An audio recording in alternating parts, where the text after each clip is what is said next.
Welcome to Tatum Talk. Today, what we talking out is unemployment.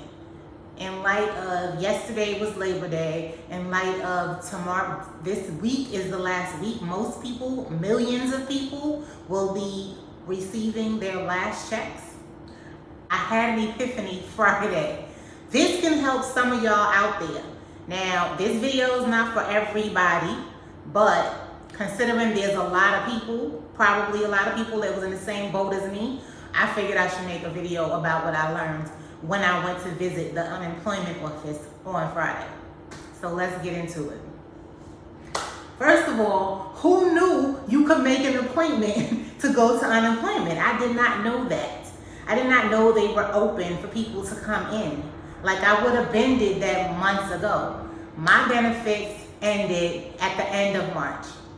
So in the beginning of April, when I realized I couldn't make a weekly claim anymore, I called, and someone, the lady I spoke to, told me, okay, what needs to happen is you need to file a new claim. She was so confident about this statement, like she knew her stuff. She knew what she was talking about. I did not find out until weeks later, maybe even a month later, that she was wrong. She was wrong. She should have never filed that new claim, because that set my whole claim in a tailspin. And then every time I called thereafter, they kept telling me, oh, your benefits are stunted because you filed a new claim and you shouldn't have filed a new claim. And I was like, I didn't file a new claim. Somebody there, one of your employees, one of your coworkers did that. But nonetheless, now it's in the system. And so they kept saying, well, it has to process through the system. Okay, well, how long is that going to take? I was told a multitude of different things. Okay, every time it's so frustrating. I know there's people out there that can relate to this, because a lot of y'all had to have been calling also. So this went on for months. I would call periodically. They would say, you know, oh, we're going to transfer you to a PUA claims agent. Oh, we're going to escalate you so that someone can call you and reach out to you. No one would reach out to me. My cases literally didn't seem like it was going nowhere. It was in limbo. Okay, so I didn't get benefits since April. Now, I got something in the email that said my case was closed. Okay, but it was very vague. It was like, for not having enough information. And I was like, what information? Like, what information do you need? Like, I've sent in a lot of documentation. Did you not get something? What document are you missing? Can I speak to somebody about this? See how here they say, your application has been reviewed. It was determined to be incomplete because we did not receive all your necessary information. Then I got another email, and this one is crazy because this is not even true. Determined to be ineligible for benefits because we found that you are either receiving active UI or another state, receiving benefits in DC or in another state. Really? And then when I called, the person on the phone was like, I don't know why you got that. You shouldn't have gotten that. No, you're not receiving you're not receiving benefits someplace else. That's crazy. That was weird. And then this one I got before too, and it says the Department of Employment Services is aware that some claimants have incorrectly received emails that were intended for them and other claimants. We took immediate action.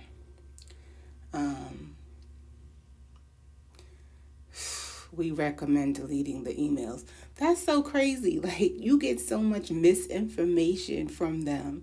This is what was driving me crazy. Every other week, I'm calling and I'm being told something different. You can't ever get the same person that you spoke to the week before back again the following week. Even if I take down that person's name, I can't be transferred to that person who already is familiar with my situation. I got to start back over, re-explaining what happened and why I'm here today. That's annoying. What I've come to realize Friday by going to the unemployment department, first of all, in order for me to get an appointment, In order for you to get an appointment, you probably have to call there, and you can book your own appointment online. But I didn't know that, so therefore I didn't know where to find it. The girl on the phone sent me a link. She is the one that suggested I make an appointment and come in. Then she sent me a link so I can book my own appointment. So you need an appointment, because that's where you will get clarity.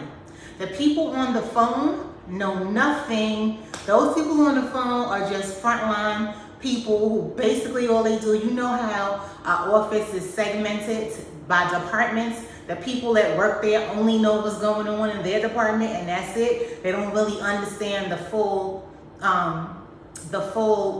way the company operates. They don't understand what happens after something leaves their department. They don't know that. These people on the phone literally only taking your information and passing it on. They can't really divulge, or they don't really know how to help you. So I got the person I sat with at the unemployment office explained so much to me. So now what I want to say to you is, if you were in a situation where your benefits ended and you had a new claim filed accidentally, what has to happen is that new claim has to be dealt with before you can get back to your PUA claim. So by dealt with, I mean it has answers that has to be attended to, like wages, because that's the first thing she wanted to know. Did you have any wages? And I said, well, I mean, from when? Like from 2020, I did the census and I did Uber Eats. So I was like, because the new claim is regular unemployment, it's not PUA, right? So if you were one of the people like me that qualified for PUA because you were a gig worker and it opened up to you, then this new claim makes you not qualify. But they have to determine, did you have wages or not? Because the wages, they have to calculate it and see if it fits the criteria of a certain amount of money that was made per quarter. Okay, so my census work probably lasted about 3 months, right? That was W-2, so yes, that would qualify as wages for the new claim. Is it going to be enough though? Probably not, because it was just temporary. But now the other wages I gave, which was from Uber Eats, is $10.99. So would that qualify for that new claim? Probably not, because it is not the type of income that they normally take for regular unemployment. Okay, so however, they need this information so that they can then, she said, either it qualifies or it doesn't. So if it doesn't, then the claim gets torn down. That's their phrase that they use inside. The claim gets torn down, and that means you automatically revert to PUA. Therefore, you should get your back money that's owed for the last, 5 months.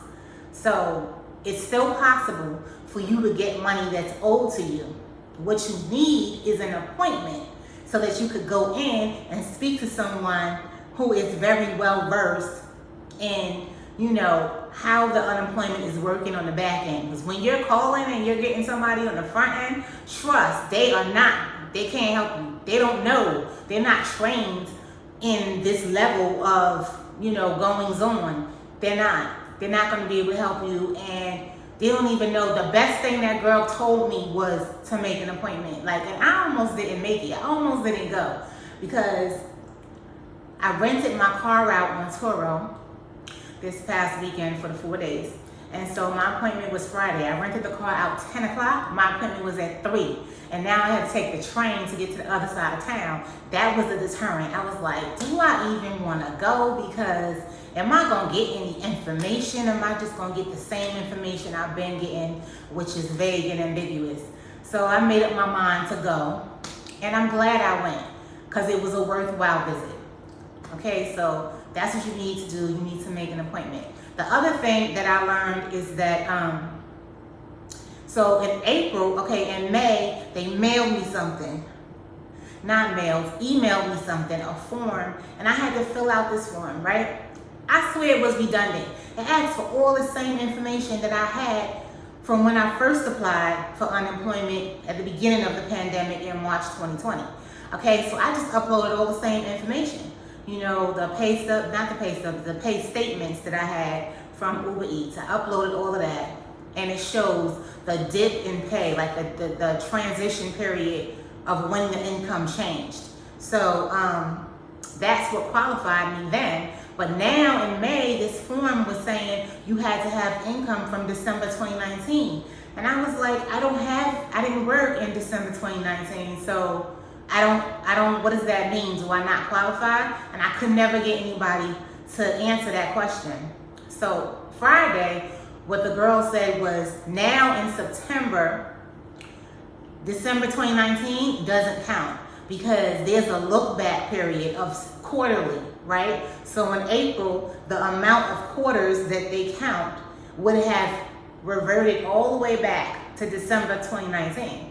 But now, since it's September, and they're gonna, after I left her and she inputted information, and a claims examiner will probably get to it maybe in a month or so. By the time he gets to it, that quarterly look back period won't go all the way back to December 2019. It'll only land in 2020, which I started working January in 2020 up until the pandemic started. So that shouldn't zero me out. That not having income in 2019 like that form was asking for. So if that's your situation, that look back period is important for you to know. What else did I learn? She said something else that was pertinent.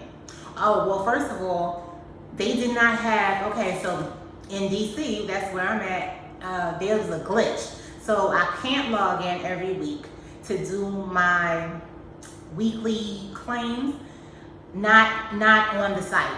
It's been down since June. Okay, so they emailed me a link, and they said it's like they call it a paper entry, but it's not actual paper that you write on. I fill it out on my iPad and I just email it over, okay? So I have been doing that every week. She didn't see it there though. She didn't see it, so she thought I hadn't filed a weekly certification since May 29th. When in fact I had them all the way up to August. So I had to sit down over to the side and go gather all the emails that I had sent and then upload it to her.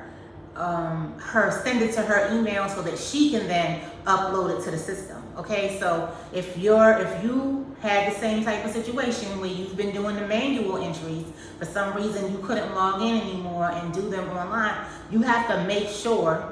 This is why you need an appointment, because you need to speak to somebody directly so they can tell you what they see on the screen. And if that's the case, then you have an opportunity to be able to fix it in person. You know what I mean? So I hope this helps people out there. I know people are frustrated because thousands and thousands of dollars are owed to you. Thousands of dollars is owed to me. So I can only imagine. And now that the checks have stopped coming all together for everyone, I just wanted to give somebody out there hope that you can possibly still get your back money, but you do have to go in and see someone, okay? Yo, thank God I had something else going on. Thank God I was able to produce some money coming in on my own and I wasn't totally dependent on unemployment. This is why you always need a side hustle. This is why you cannot put all your eggs in one basket, because anything could happen. Anything could happen at any given time, right? So I would pick up some Uber Eats hours. I would go and I rent my car out on Turo. I have a digital course. This is my first year of entrepreneurship and I'm growing. However, I am trying out different things. And so some weeks those things, they do well, and some, I don't know from week to week what I'm gonna make. And when I make money, I don't know I'm gonna make it until I make it. However, it's been getting me over for these months that I haven't gotten unemployment. That's why I'm so grateful that I started out looking for something that I can do back in January, and now it's growing. All right, good luck everybody.